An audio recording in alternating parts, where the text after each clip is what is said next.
Hi, everybody. Okay, so I want to start off by asking you a couple questions. And I really like this patting on the table thing, so we'll use that for the response. I was going to do hands up, but let's make some noise. So if you were given the appropriate amount of time, how many of you think that you could recall the most delicious meal you've ever eaten? Right, yeah, it's pretty easy, right? All right, how about this? How many of you think that you could recall the most incredible sunrise or sunset you've ever witnessed? Okay, all right. How about this one? How many of you think you could recall the most amazing orgasm you've ever had? Oh, okay, all right. Now, I'm willing to bet that the majority of you would have a hard time recalling the most satisfying breath you've ever taken. So this concept of breath appreciation is something that I work with every single day. And it is Sunday morning, pretty early on a Sunday morning for myself. So I haven't actually taken the time today to appreciate a breath. And I figured, since you guys are all so amped up to be involved, that we could do this together. I'll explain to you what this exercise is. It's very simple, and you'll do it with me, okay? So come right up to the edge of your seat. Just push back from your table. I want you to feel grounded, okay? We'll sit with you. Plant your feet, relax your arms, soften your belly, okay? Let your belly really drop. And what we're gonna do is we're gonna take a nice, long, drawn-out inhale. And we'll let that inhale last about 4 to 5 seconds. At the top of that inhale, I want you to pause. And with your eyes closed, just see if you can feel the air passing through your small airways. See if you can tune into that oxygen-rich blood coursing through your veins. And then just after a moment, we'll sigh it all out on an exhale, okay? So close your eyes. Take a nice deep breath in. Hold it. And then let it go. Now, to me, that is more delicious than the best meal I've ever tasted. It's more beautiful than any sunrise or sunset I've ever witnessed. Hell, that feels better than the best orgasm I've ever had. Wow. That last one, okay, that's a bit debatable, but I think you get the point, right? So this breath appreciation is so important to me because I live with cystic fibrosis. And in living with cystic fibrosis, I know that my time here on this earth is much more limited than your average person. At only 29 years old, I am far too well aware that I only have so many of those long, rich, deep breaths left. You see, my lungs function at about the mid-60% range, which isn't bad, right? That's a passable grade. It's what you'd expect from, say, a Ford model sedan. That is such a dad joke. That actually is my dad's favorite joke. I tell him about CF. But when we're talking about 65% functionality and applying that to your ability to breathe, it can have a pretty profound effect on your life. For the past 10 years or so, my lungs have been on this slow but steady decline. It's kind of a buzzkill, right? Well, not really. See, it's all a matter of perspective. But before I go too deep into that, I want to tell you a little story. So let's rewind all the way back to the year 1998. I'm this 10-year-old little goofball just running through the world, and my life boils down to 4 very important priorities. Frosted Flakes for breakfast, lunch, and dinner. Trying to unlock smoke in Mortal Kombat 2. Trying to convince my parents to let me stay up late enough on a Sunday night to watch the X-Files. And of course, the World Wrestling Federation. What a life, right? Well, I mean, that pretty much sums up my life as it is today. The only difference is that when I was 10, I was blissfully unaware that cystic fibrosis was a fatal disease. To me, it was just a regular old illness, a pain in my rear.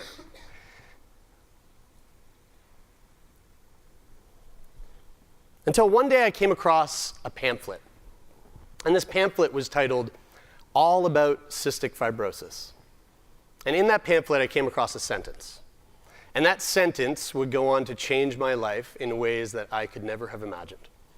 The sentence read, "Cystic fibrosis is a fatal genetic disease." Now, as a 10-year-old Mortal Kombat god, I was fully aware of what the word fatal meant.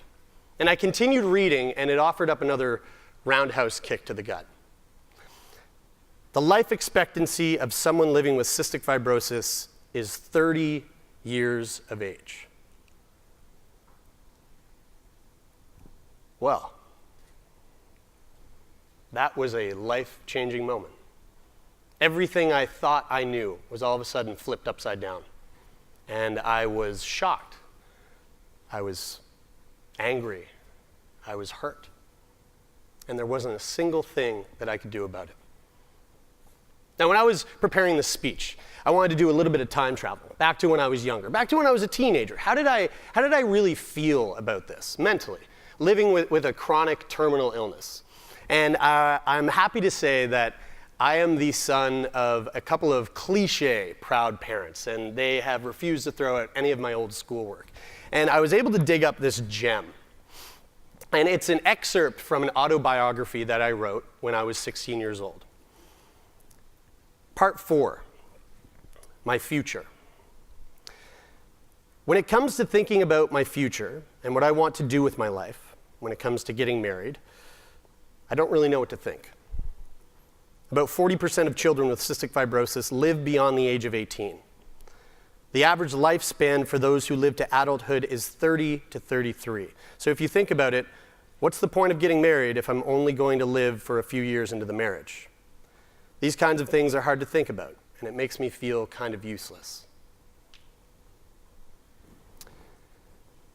Now, I'll be the first to admit I was an angsty little bastard back then, but I don't want to trivialize how it really affected me. It affected my mental health, living with cystic fibrosis.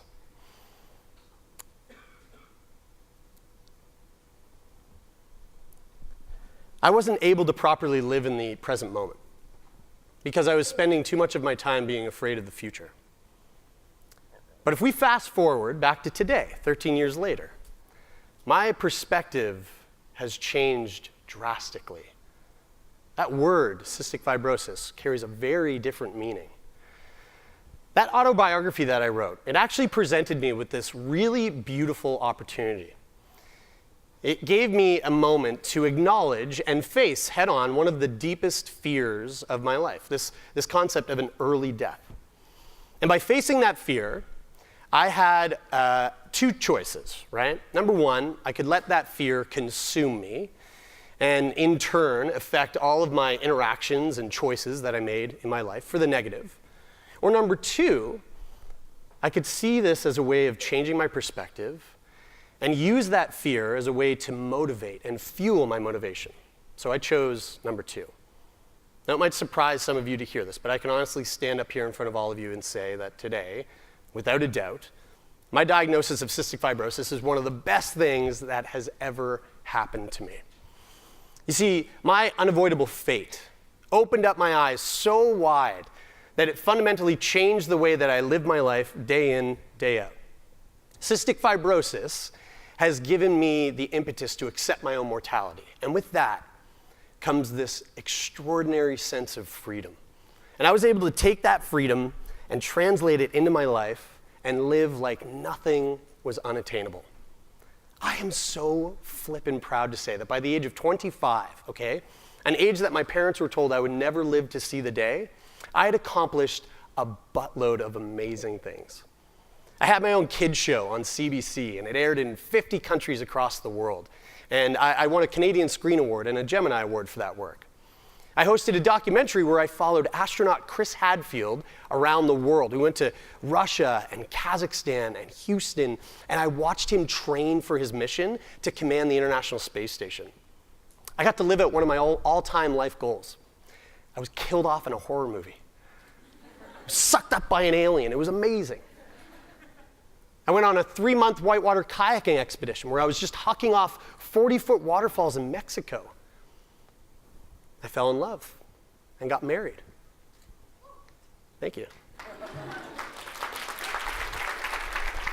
But somewhere within this crazy whirlwind of fortunate events, I was able to achieve, I think, my greatest achievement of all. At only 18 years old, I was awarded Employee of the Month at an adult video store for my ability to upsell the most lube. And my mother was mortified. And that is not a joke. That is an actual thing. Okay, so I'm talking about perspective, right? What was the catalyst to find this shift in perspective? What was it that made me, go from that emotionally distraught young teenager to the young, driven, successful lube merchant you see before you today? Well, I think it boils down to one very important factor in my life, which is laughter. You see, growing up, my heroes were, they weren't people like Wayne Gretzky or Michael Jordan. They were people like George Carlin and Christopher Farley and Jim Carrey and Adam Sandler when he was funny. And through their characters and their mockery, or their characters and their writings and their satire, I was able to see the world through this lens of mockery and satire. And through that, I was able to actually look at cystic fibrosis and my experience and find elements of humor in those experiences. One example that I always that I always refer to is growing up, I always had people say, "Jeremie, you have the most incredible set of abs. How do you do it?" And I always tell them, well, terminal illness, that's how, But the thing is, I actually do have a wicked set of abs. I'm not blowing smoke up my butt here. It's because I cough incessantly. I'm always coughing, so my abs are always working. But to me, there's something funny about, having this terminal illness, but also it comes with a sweet set of abs. So another example is, this is an experience that turned out really scary in the beginning, but it ended up being pretty funny. It was here in Toronto. It was a number of years ago. I was going to Ryerson University taking acting. And my parents came up to Toronto. They were coming to see the show. We were in the last few days of rehearsal. And I'm in the rehearsal hall with my girlfriend, now my wife. And in the middle of rehearsal, I drop to the floor. And I'm having the most severe stomach pain I've ever had. I mean, I can't move, I can't think, I can't speak. And it was really scary because a number of years prior to this, I went through a very scary procedure because I had what was called intussusception. Now, not to be confused with the popular Christopher Nolan movie Inception, but they are very similar. Inception's a dream within a dream within a dream.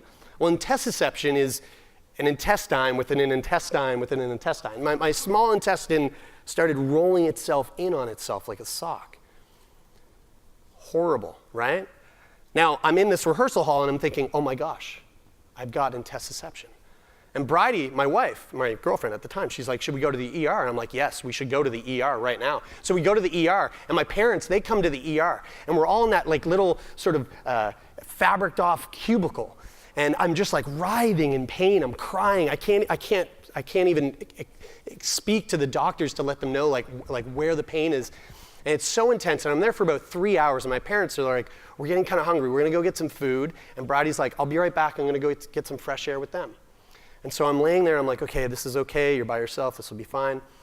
And about 5 minutes after they left, I start to feel something in my belly. And then all of a sudden I hear,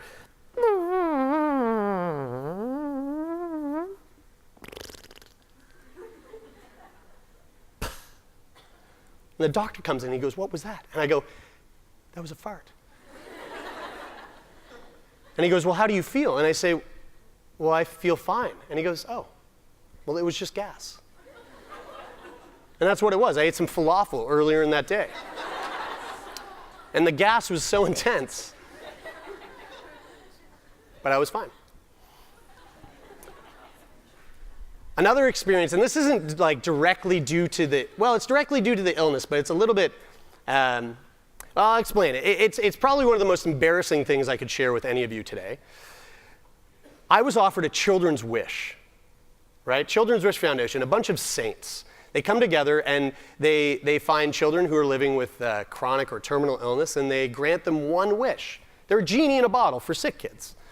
And so I could have done anything. I could have I could have gone and hung out with astronauts and watched them launch to space. I could have swam with dolphins. I could have played a round of hockey with Matt Sundin. I was a big Leafs fan back then. I could have done anything. What would you, if you had a wish today, children's wish, what would you do?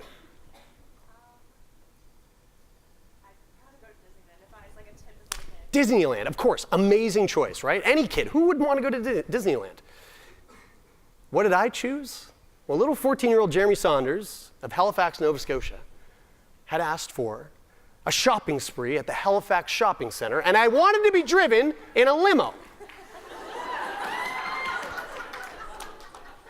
At no point did anybody choose to step in and be like, Jer, hold on a minute. I still harbor a lot of anger towards my parents for that one. So it's stories like these that Sickboy Podcast is built on. So what is Sickboy Podcast? It's a podcast, an internet radio show that I started with my two best friends, Brian and Taylor. They're there, a couple handsome devils there. And together we offer a safe space for people living with mental, physical, terminal, chronic illness to come together and sit down and have a frank and open and oftentimes very unfiltered conversation about what it means to be sick. And we have three main goals with this podcast. We want to show the world that humor does exist, even in the gloomiest of places. We want to inspire every single person that listens to it to stop taking life for granted. And the big one is we want to tear down any and all of the walls of stigma that are built around illness. And so for me, Sickboy Podcast is that platform. And over the last year and a half or so of us doing this project, there's one thing that we've heard time and time again, which is we ask people, if you had the opportunity to trade in your experience, to trade in your illness, to go back and do it all over again, would you do that? And they always say no. Because the lessons learned from the challenges that they've faced due to their illness are far too valuable to trade in. And I could not agree more. Sickboy Podcast would not exist if it weren't for my illness. And to me, that is one of the greatest gifts imaginable. It has given me a community of tens of thousands of people. And together, we are there to support each other and help each other through the challenges that we face on a day-to-day basis. And I invite you to all be a part of that community as well. Tune into the podcast. And actually, we're doing this little project. So I stood up here in front of you all today, right? Put myself in a bit of a vulnerable position. And I shared with you the scariest moment of my life, one of the most embarrassing moments of my life. Talk to you about my illness openly. So we're trying to compile a list of the scariest moments of people's lives. But not just the scariest moments of the lives, but also how you see yourself using that shift in perspective to look at it from a different light. So I encourage all of you to help us with that project. Write me an email. Send it to me. Send me your story. What is the scariest thing that you've ever experienced in your life? Jeremie@sickboypodcast.com. Actually, you know what? No, don't. Everybody spells my name wrong. It's Jeremie with an I-E.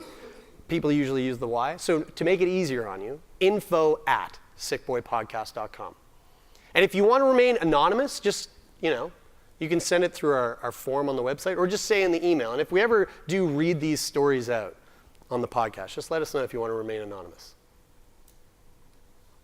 So before I wrap this up, and you all continue on this amazing summit for the rest of your weekend, I just want to take one more moment to really appreciate and be thankful for that one beautiful, automatic physiological response that we all so easily take for granted. So come up to the edge of your seat. Plant your feet. Relax your arms, soften your belly. Close your eyes. And take a nice long breath in. and hold it.